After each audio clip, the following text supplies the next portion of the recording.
Epilogue. First and foremost, living with mental illness isn't a choice. I didn't wake up one day and wish myself to have multiple mental illnesses. But since being diagnosed, I've chosen my path and how I will continue to thrive and overcome adversity. I've gone through one heck of a twisted roller coaster on my mental health journey, and I've accepted it. Acceptance, especially for me, took some time, and it may very well take you some time to grasp as well. We are all unique in our own ways, and that's what makes us human.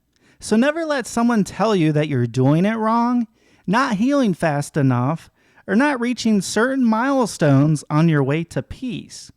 At first, during, and after my hospitalization release, I hated the thought of classifying myself as a person with mental illness. Now I've accepted my new normal and have chosen to share my story with others as a way to grow. Without my acceptance of mental illnesses, I can't say I would be so passionate about writing this book and wanting to help others as my mission.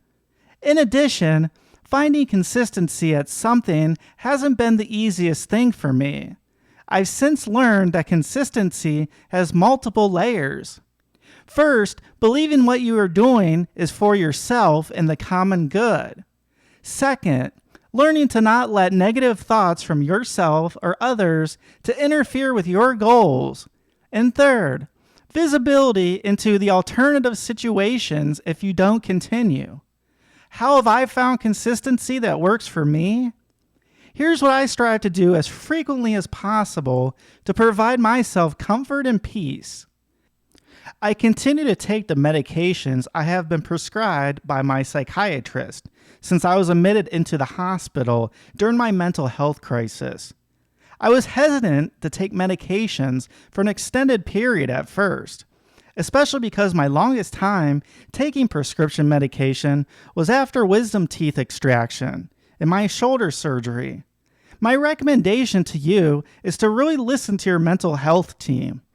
They truly care about you. The first impression meeting my psychiatrist was that he was rude, not compassionate toward me or my situation at all. And now through everything, I'm glad I stuck it out with him, and I couldn't be happier with my choice. One of the most serious ways I was hurting my body was that I didn't eat enough calories per day and wasn't nourishing my body with a balanced diet. Overcoming my constant internal monologue that I was too busy to eat and allergic to everything was a challenge. In the hospital, the nursing staff made sure I drank a full Ensure meal replacement drink at each meal. For context, one bottle of Ensure has more calories than I was previously consuming an entire day. I continued that habit after I was discharged, dropping down to 1 serving per day, as recommended by my nutritionist. Now, I can confidently share with you that I prioritize eating 3 square meals every day as part of my consistency routines. Plus, eating a balanced diet and multiple times per day enhances the effectiveness of my medications that need to be taken with proper food and drink. I know now that if I don't nourish my body, then it is impossible to believe I can continue to recover at such a high level and to be in the best condition to help others, which is the foundation of my new mission. Abusing alcohol used to be a large part of who I was. That no longer is true.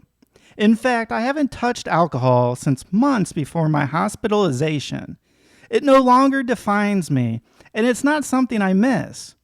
When I am out with others drinking alcohol, I pick up a sparkling water or club soda instead. At most bars and restaurants, they'll even pour sparkling water into a wine glass or a champagne flute, garnished with a lime wedge. I've explained my situation to more than a few people, but I'm now owning my thoughts and actions. My focus is on continuing my mental illness recovery at every turn. Gone are the days of alcohol, drugs, excessive prescription pills, and in are the days of safe, controlled decisions that are nourishing and respectful of my body and my mental health. Lack of sleep and a bedtime routine was another very real part of my mental health journey and a critical consistency I keep today. After years of what I thought sleep was supposed to be, I found out that I had been approaching sleep all wrong. Not only was I lucky to get just 5 hours of sleep each night, most nights I had an extreme fear of just closing my eyes. I'm not sure what caused that fear, but what I did know was that I rarely woke up feeling rested. Some of that fear was probably from knowing deep down that I would wake up just as tired as I was the previous day. I also never prioritized sleep as part of my life for a long time, and I was never consistent with bedtimes or waking up around the same time each day. I didn't finally grasp the importance of a sleep schedule and really change my behavior until I attended partial hospitalization therapy sessions, in addition to an evening prescription to help me wind down before bedtime each night. I thought it was odd at first, since I thought I needed the most help during the day and not at night. Through many therapy sessions, I became fully informed on the positive benefits of sleep and sleep routines. I found that wearing a sleep mask and listening to soothing sounds via an app on my phone has helped me get a better quality of sleep as well. Heading to bed between 9 and 10:30 p.m. and waking up between 7:30 and 9 a.m. gives me the structure I need. Regular meditation, in addition to an improved sleep schedule, still does wonders for my mental health. Meditation used to be frightening for me. Behind my closed eyes in a dark, quiet room, I was seeing a shark attacking me as I sat on a boardwalk and couldn't escape. I went through so many meditation app trials, trying to find the one that worked to no avail. After my crisis, though, I found that my mind is clearer than it has been in a long time. I'm able to close my eyes wherever I am and don't think about shark attacks, even if my new app has ocean wave sounds. It's not the meditation independently driving my mind and thoughts. It's a combination of everything else I'm doing to be consistent and mindful. Just the ability to meditate is a great way for me to evaluate how I'm handling stress, work, and other things in my life, helping me sort it all out in a peaceful and meaningful way. Similarly, I now enjoy listening to classical music because each song's complexity allows me to get lost in it and really feel the music. The different tones and melodies of composers keep me engaged in listening, a completely different experience than the popular music of today. For a long time in my adult life, spirituality just wasn't for me. As a child, I attended church regularly with my family for years, yet never truly understood the underlying spiritual messaging and letting it inform my mental health crisis in the correct way. Throughout it all, I had always thought that spirituality was a part of each of us, but just wasn't my strength. Slowly in my late 20s, I began attending weekly Mass, even going as far as reading, with all eyes on me, at a time where I wasn't nourishing my body how I needed to. The nerves really kicked in. I ignored that red flag, thinking I was just in need of overcoming my newfound fear of public speaking during Mass, even though I had previously enjoyed speaking in front of large crowds. It got to the point that even as a regular attendee at a busy Mass, I would experience extreme symptoms of a panic attack.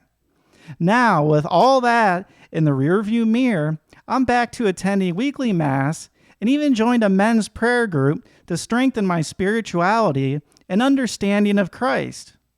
I fully embrace that I need spirituality in my life to help balance everything. And it gives me peace of mind because I'm no longer left wondering about it and challenging others on their views. How else do I know this is an essential consistency to my mental health journey? Being removed from Christmas Eve Mass with panic attacks for several years hit me hard. In a recent Christmas Eve Mass, I noticed a man in my pew displaying signs of a panic attack and generally being overwhelmed before Mass started.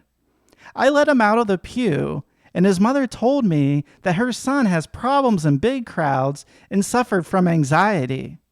When he returned, I shared with him my previous experience because it was similar enough that I felt I could make him feel less alone. This was my first Christmas Eve Mass in a long time, and I felt good knowing that I had helped someone else through their struggle. I realized that I was now the one on the outside looking in at someone else's challenge. And how was it possible that they were sitting right next to me, of all people, in a crowded church service? I enjoyed being kind and thoughtful to them, providing comfort and understanding in that moment. Going to the barber shop used to be full of anxiety for me. Currently, I'm happy to include self-care appointments like getting my hair cut into my consistent routine. At the time, I was in between jobs and had an ex-coworker who attended the same barber. The barber had mentioned my friend asked about me multiple times, and I spiraled into anxiety, not knowing what to say. Would he judge me for my job status? Would he think I couldn't pay him and not do a good job on my hair? Whatever the reasoning, it was a side effect of how badly I was treating my body and spirit. Now, I don't worry about that topic as it comes up or where our conversation leads, and I'm okay with telling the truth without fear of being judged. I've since made appointments like this part of my monthly self-care routine. I keep the consistency by scheduling appointments 4 weeks out and stacking with other self-care appointments like my monthly Swedish massage spa treatment. That way, they're all easy to remember, and my appointments are each treated as a priority. I encourage you to find what self-care routines work for you and stick with them. Be present in those moments and enjoy what you are doing. As you can see, I'm very passionate in being consistent in my own life and sharing my story with others. Part of what I consider a consistency for myself is helping others through extracurriculars, like attending seminars and conferences to speak about my lived experience. Now, it's time for you to find a perfect mix of self-care activities that make you feel your best. Slow down and listen to your body. I never used to, but I never won't listen to my body again. Nurture your mind, body, and spirit any chance you get. Take time to recharge and become your best self. You'll surely find your prescription for living in no time.